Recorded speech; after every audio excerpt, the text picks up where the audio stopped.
ఉండాల్సిన దానికన్నా ఎక్కువ బరువు ఉండడాన్ని మనం పెద్దగా పట్టించుకోం. అధిక బరువును అసలు సమస్యే కానట్టు మనం పట్టించుకోకుండా తిరిగేస్తూ ఉంటాం. నిజానికి అధిక బరువు అనేది ఇవాళ మన ఆరోగ్యానికి ఒక పెద్ద గుదిబండలాగా మారుతోంది. హై బీపీ, షుగర్ వంటి జీవనశైలి సమస్యలతో పాటు ప్రమాదకరమైన ప్రాణాంతకమైన క్యాన్సర్లకు సైతం బరువు అనేది ప్రత్యక్షంగా పరోక్షంగా కారణమవుతోందని ఇవాళ డాక్టర్లు హెచ్చరిస్తున్నారు. ఈ నేపథ్యంలో అధిక బరువుతో ముడిపడిన క్యాన్సర్ల ముప్పు గురించి senior oncologist doctor Simhadri Chandrasekhar గారిని అడిగి ఇప్పుడు తెలుసుకుందాం.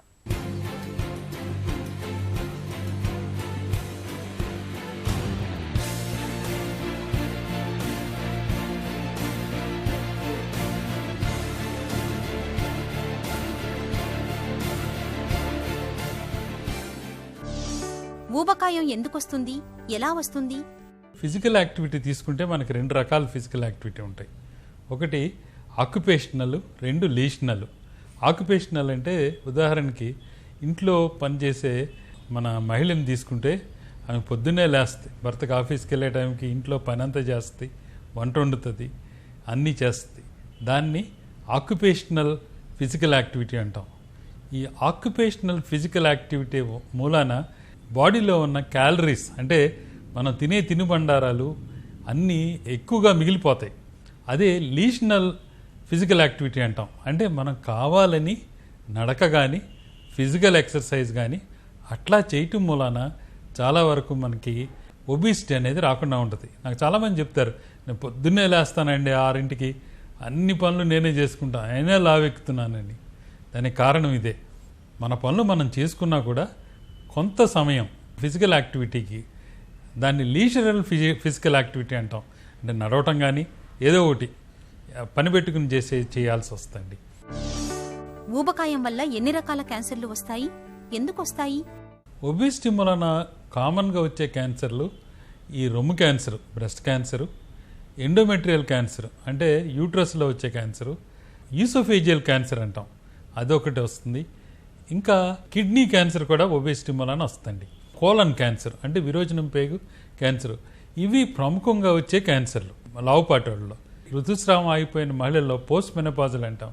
వీళ్ళలో కనుక బరువు పెరిగితే అక్కడ ఒక రకమైన ఈస్ట్రోజన్ ప్రొడక్షన్ జరుగుతుంది. ఎడ్రినల్ గ్లాండ్ నుంచి వచ్చే ఆండ్రోజెన్స్ని ఈస్ట్రోజన్గా ఫ్యాట్లో కన్వర్ట్ అవుద్ది. అందుకని వీళ్ళకి ఎక్కువ ఈస్ట్రోజన్స్ ఉండటం వలన బ్రెస్ట్ క్యాన్సర్ వస్తుంది. అదొక కారణం. 2, ఈ ఒబిసిటీ పెరగటం వలన ఇన్సులిన్ లెవెల్స్ పెరుగుతాయి. ఇన్సులిన్ లెవెల్ పెరగటం వలన ఈ ఇన్సులిన్ రెసిస్టెన్స్ వచ్చి ఇన్సులిన్ లైక్ గ్రోత్ ఫ్యాక్టర్ అనేది వస్తాయి. ఇన్సులిన్ లైక్ గ్రోత్ ఫ్యాక్టర్ ఈ క్యాన్సర్కి కారణం అవుద్ది అనమాట. ఈ పోస్ట్ మెనోపాజల్ ఉమెన్లో లావుగా ఉండేవాళ్ళలో ఎండోమెట్రియల్ క్యాన్సర్ అనేది వస్తుంది అనమాట. అదే విరోచనం పేగు cancer, colon cancer. Colon cancers ఎక్కువగా ఈ డిస్టల్ కోలన్స్ వస్తుంది. అంటే సిగ్మాయిడ్ కోలాన్లో కానీ డిసెండింగ్ కోలాన్ అంటాం. అంటే యానస్ మలద్వారం కొంచెం పైకి వస్తాయి, రక్తం దగ్గర రావు. ఈ రకమైన క్యాన్సర్లు, ఒబిసిటీతో వచ్చే క్యాన్సర్లు పైన వస్తాయి. దీనికి కారణం ఏంటంటే బరువు పెరగటం వలన IGF, insulin derived growth factors అనేది ఇన్సులిన్ డిరైవ్డ్ ఈ ఫ్యాక్టర్ వలన ఈ విరోచనం పేగులో ఉన్న కణాలు ప్రొలిఫరేట్ అవుతాయి, అంటే వేగంగా పెరుగుతాయి అన్నమాట. వేగంగా పెరగటం వలన ఈ రకమైన విరోచనం పేగు క్యాన్సర్ వచ్చే అవకాశం ఉంటుంది. ఇంకో కామన్గా వచ్చేది ఈసోఫేజియల్ క్యాన్సర్ అంటాం. అంటే మన అన్నవాహికి వచ్చేది. అన్నవాహికి వచ్చేది ఎక్కువగా ఈ అన్నవాహికి స్టమక్కి జంక్షన్లో వస్తుంది. ఎడినోకార్సినోమా అనే టైప్ ఆఫ్ క్యాన్సర్ ఎక్కువగా వస్తుంది. మీరు లావుపాటి వాళ్ళని చూసే ఉంటారు. ఆ తాగిన తర్వాత ఏంటంటే కుర్చీలో కూర్చుంటే కొంత పైకి పొలమారుతుంది, నోట్లోకి వస్తుంది అనమాట. ఈ గ్యాస్ట్రో ఈసోఫేజియల్ రీఫ్లక్స్ అంటాం. ఈ గ్యాస్ట్రో ఈసోఫేజియల్ రీఫ్లక్స్ ఈ ఒబీస్ పీపుల్లో ఎక్కువ ఉండటం వలన ఈ రకమైన బ్యారెట్స్ ఈసోఫేగసైటిస్ అనేది రావచ్చు. అందుకని ఎడినోకార్సినోమాస్ అనేవి ఎక్కువగా ఈ ఒబిసిటీ వలన వస్తుంది. కిడ్నీ క్యాన్సర్ కూడా లావుపాటి వాళ్ళలో రావచ్చు. ఎందుకంటే కిడ్నీ క్యాన్సర్ లావుపాటి వాళ్ళలో ఎందుకు వస్తుందంటే వీళ్ళలో ఇన్సులిన్ రెసిస్టెన్స్ ఒకటి, 2 షుగర్ ఉండటం వలన ఈ హైపర్ టెన్షన్ బీపీ లాంటిది ఎక్కువ ఉండటం వలన వీళ్ళలో ఈ రకమైన క్యాన్సర్ వచ్చే అవకాశాలు ఎక్కువగా ఉంటాయి. ఇంకోటి ఓవేరియన్ క్యాన్సర్ కూడా రావచ్చు. క్యాన్సర్లు రాకుండా ఎలాంటి జాగ్రత్తలు తీసుకోవాలి? బరువు తగ్గించుకోవాలి. నంబర్ 1. ఎట్లా తగ్గించుకోవాలా? ఈ ఎక్సర్సైజ్ ఆక్యుపేషనల్ కాకుండా లీషనల్ ఎక్సర్సైజ్. రోజు పొద్దునుంచి నడుస్తూ ఉంటారు, అది సరిపోదు. మన పనిలో నడుస్తాం, అది కాదు. లీషనల్ నడకాన్ని యాక్టివిటీ చేసుకోవాలా. 2, ఇంకో రకమైనది ఏంటంటే మనం కొవ్వు పదార్థాలని ఎస్పెషల్లీ యానిమల్ ఫ్యాట్స్ని తగ్గించి దాంట్లోంచి తక్కువ చేస్తే ఎక్కువగా మనకి బరువు తగ్గే అవకాశాలు ఉంటాయి. అంటే బాడీలోని ఎక్స్పెండిచర్ పెంచాలి. మనం తినే తిండిలో 30% కంటే కొవ్వు ఎక్కువ ఉంటే అది బాడీలో డిపాజిట్ అవుద్ది. ఈ 30% కొవ్వు కంటే మనం తగ్గించి ప్రోటీన్స్ కానీ ఇవి కానీ రీజనబుల్గా తీసుకోగలిగితే మనకి చాలా వరకు ఒబిసిటీ మూలాన వచ్చే క్యాన్సర్ చాలా వరకు తగ్గుతాయి. స్కూల్కి వెళ్ళే పిల్లలు, 20 నుంచి 30 ఏళ్ళు అయ్యే పిల్లలు, వయసులో ఉన్నవాళ్ళు, వీళ్ళందరూ తమ బరువు మీద, ఈ కొవ్వు పదార్థాల మీద, ఫుడ్ మీద జాగ్రత్త పడితే చాలా వరకు ఈ ఒబిసిటీ మూలాన వచ్చే క్యాన్సర్లు వీటి బారి నుంచి తప్పించుకోవచ్చు. అన్సాచురేటెడ్ ఫ్యాటీ యాసిడ్స్ ఎక్కువ తీసుకోవటం వలన దాని ఫిష్ ఆయిల్, ఫిష్ మంచిది, మనకి చేప పులుసు చాలా మంచిది దీనికంటే. దాని మూలాన మనకి అన్సాచురేటెడ్ ఫ్యాటీ యాసిడ్స్, తర్వాత మనం వాడే నూనెల్లో కూడా అన్సాచురేటెడ్ ఫ్యాటీ యాసిడ్స్ ఎక్కువ తీసుకుంటే చాలా వరకు మనకి మేలు జరుగుతుందండి. ఊబకాయంతో క్యాన్సర్లు రాకుండా జీవన శైలిలో ఎలాంటి మార్పులు చేసుకోవాలి?